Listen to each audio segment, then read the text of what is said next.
बदन के कपड़े को निकाल दिया जाता है, वीडियो बनाया जाता है, उसके मुंह पे पेशाब किया जाता है, थूका जाता है, उसके बाद उससे चटवाया जाता है।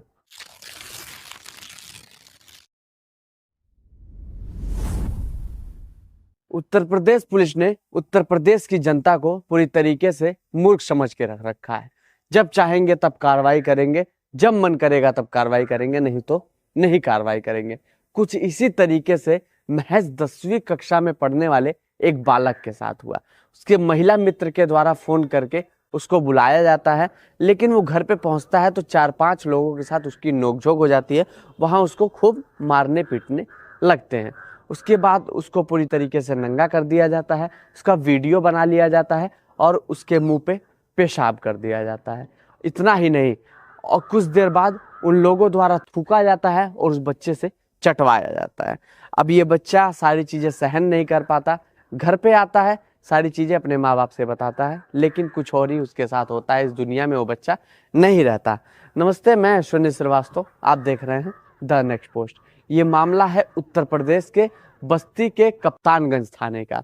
एक महज 10वीं क्लास में पढ़ने वाले बालक के पास उसकी महिला मित्र का फोन आता है कि मेरा बर्थडे है, मेरे घर पे आओ। वो जाता है, वहाँ बर्थडे सेलिब्रेट होता है, लेकिन कुछ 4-5 लोगों द्वारा उसके साथ नोकझोंक हो जाता है। उस बच्चे को बुरी तरीके से पीटा जाता है, उसके पूरे बदन में से कपड़े उतरवा दिए जाते हैं और वीडियो बनाया जाता है। फिर उसके बाद उसके मुंह पे टॉयलेट किया जाता है। और इतना ही नहीं, जब बच्चा कहता है कि मुझे छोड़ दीजिए, क्यों मार रहे हैं, क्यों पीट रहे हैं, मेरा वीडियो मत बनाइए, तो वो उस वीडियो को वायरल करने की धमकी देते हैं। बच्चा इतने में सहम जाता है, डर जाता है। बच्चा कहता है कि इस वीडियो को वायरल मत कीजिएगा, जो कहेंगे वो करूँगा। उनके द्वारा ये कहा जाता है कि हम थूक रहे हैं, तुम उसको चाटो। वो बेचारा बच्चा विवश होके, परेशान होके, किसी तरीके से उसको अपनी जान बचानी थी। अब वो थूकते हैं, उसको वो बच्चा चाटता है और फिर किसी तरीके से मौका पाते ही वहाँ से भाग जाता है। घर पहुँचता है, बहुत परेशान होता है, मायूस होता है, घर में जाके सो जाता है। माता पिता खाना लाते हैं, लेकिन बच्चा खाना नहीं खाता, परेशान होता है। फिर माँ बाप के द्वारा बहुत पूछा जाता है, बहुत समझाया जाता है और बहुत बार फुसलाया जाता है, पुचकारा जाता है, फिर भी बेटा बताने को राजी नहीं होता। लगभग 2-4 घंटे बीतते हैं, फिर किसी तरीके से फिर पूछा जाता है माँ बाप के द्वारा, तो बेटा सारी चीज़ें बताता है कि मैं वहाँ पे गया था, इस तरीके से मेरे साथ लोगों ने किया। और वो महज 10वीं कक्षा में पढ़ने वाला बालक होता है, जो कि एक नाबालिग बालक होता है। अब इतना ही सुनते ही घर वाले पहुँचते हैं थाने तहरीर लेकर। वहाँ पुलिस वालों से वो बच्चा सारी चीज़ें बताता है, पुलिस वाले सुनते हैं, उसको कुछ देर बैठा देते हैं। बैठाने के बाद कई घंटों वो परिवार इंतजार करता है, लेकिन कोई पुलिस वाला उनकी तहरीर लिखने को तैयार नहीं होता।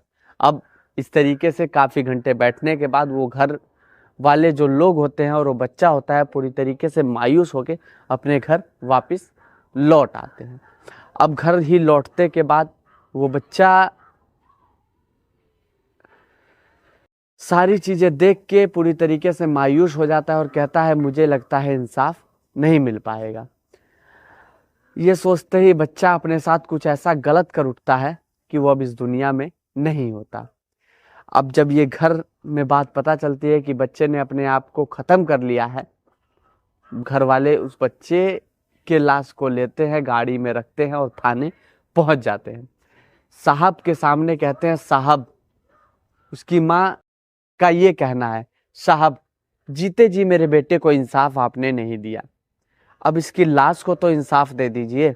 लेकिन फिर भी कोई पुलिस वाला सूद नहीं लेता। काफ़ी देर तक चिल्लाती है, रोती है, गिड़गिड़ाती है, हाथ जोड़ती है, लेकिन कोई पुलिस वाला इस मामले को सूद नहीं लेता। के बाद वो माँ अपने बेटे के लाश को लेकर एसपी ऑफिस पहुंच जाती है। एसपी ऑफिस पहुंचने के बाद वहां भी उसकी बातों को नहीं सुना जाता है। उसके बाद मीडिया द्वारा इस खबर को कवर किया जाता है। ये मामला एसपी के संज्ञान में पहुंचता है। एसपी एक्टिव मोड में आते हैं। उसके बाद वहां के जो कप्तानगंज के सीओ होते हैं, डीएसपी, उनको सस्पेंड कर दिया जाता है और जिन जिन के खिलाफ वो माँ एफआईआर लेके गई थी, उनके द्वारा एफआईआर दर्ज कर लिया जाता है और उन 4 लोगों को गिरफ्तार कर लिया जाता है।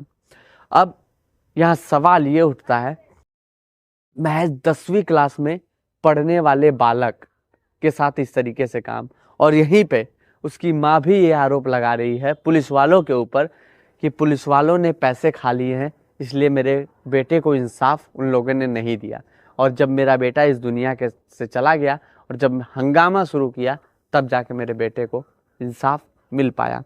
जरा सा बताइए उत्तर प्रदेश पुलिस किस तरीके से काम कर रही है। जो मन चाह रहा है वही कर रही है भैया।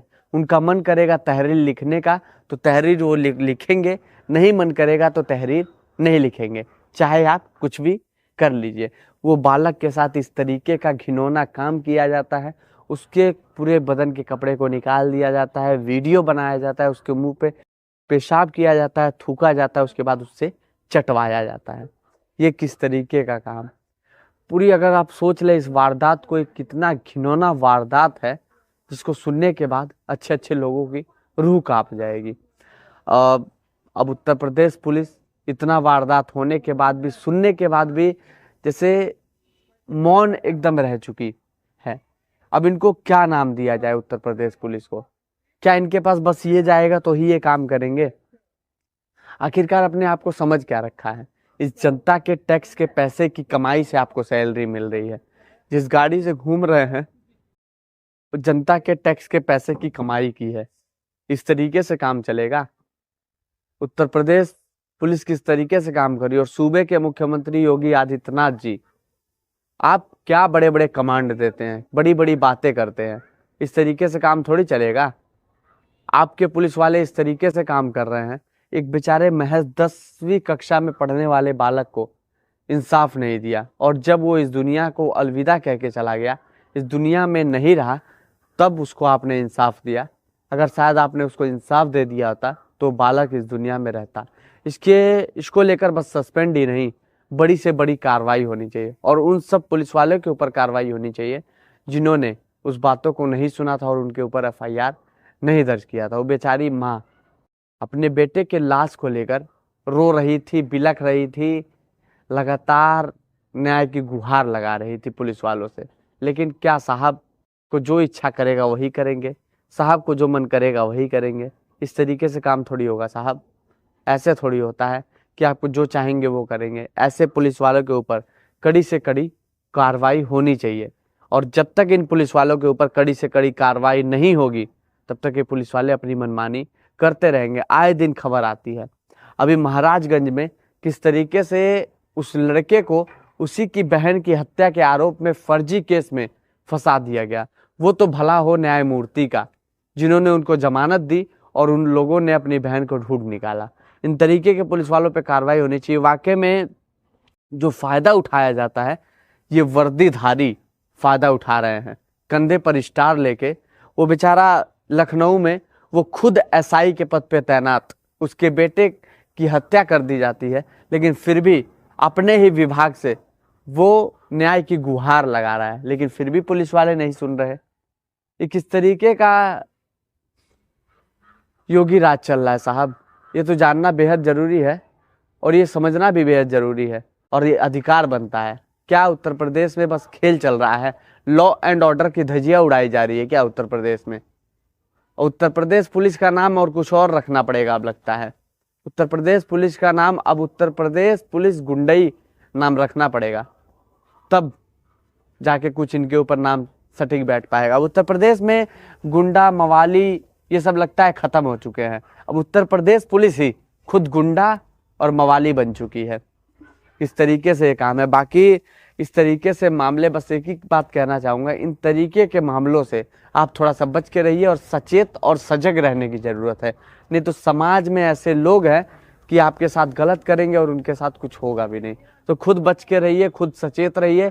बाकी आपकी क्या राय है हमें कमेंट सेक्शन में ज़रूर बताइएगा। बाकी आपके पास कोई ऐसी खबर है कि लगता है हमारे दिखाने से कुछ होगा, तो आप हमें कमेंट सेक्शन में ज़रूर बताइए। और साथ ही साथ इस वीडियो को इतना शेयर कीजिए कि उन सभी पुलिस वालों तक पहुँचे, उन सभी लोगों तक पहुँचे जो बेचारे इन चीज़ों से वंचित है, और पुलिस वालों के दिमाग में इतनी सी जरा सी बात आए। समझ में आया। बाकी आपकी क्या राय है कमेंट सेक्शन में हमें जरूर बताइएगा। नमस्ते, मैं अश्विनी श्रीवास्तव, आप देख रहे थे द नेक्स्ट पोस्ट।